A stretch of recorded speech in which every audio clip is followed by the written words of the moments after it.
നമസ്തേ പ്രിയ പ്രേക്ഷക അത്ര മേൽപ്പത്തൂർ നാരായണ ഭട്ടപാദനെ വിരചിതാത് ശ്രീമന്നാരായണീയത് കപിലാവതാരം ഇതി ചതുർദശതമ ദശകാത് സമുദ്ധൃത അന്തിമ ശ്ലോക ദശമ ശ്ലോക അഹമത്ര പഠാമി.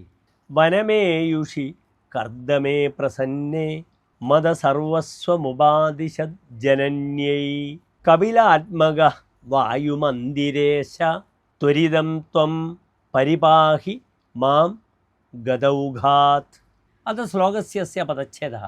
വനം യേയുഷി കർദ്ദമേ പ്രസന്നേ മദസർവസ്വം ഉപാദിശത് ജനന്യൈ കപിലാത്മക വായുമന്ദിരേശ ത്വരിതം ത്വം പരിപാഹി മാം ഗദൗഘാത്. അനന്തരം ശ്ലോകസ്യ അന്വയः.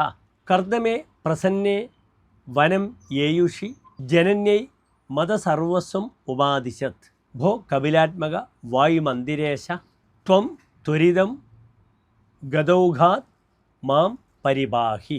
അന്തേ ശ്ലോകസ്യ സാരാംശസ്യ ഭോ കപിലാത്മക ഗുരുവായൂരേശ സന്തുഷ്ടചിത്തസ്യ കർദ്ദമസ്യ വനാഗമനാത് പരം സ്വമാദരം പ്രതി സർവജ്ഞാനസിദ്ധീഃ ഉപദിഷ്ടവാൻ ഭവാൻ മാമപി രോഗക്ലേശാത് രക്ഷതു. ധന്യവാദः.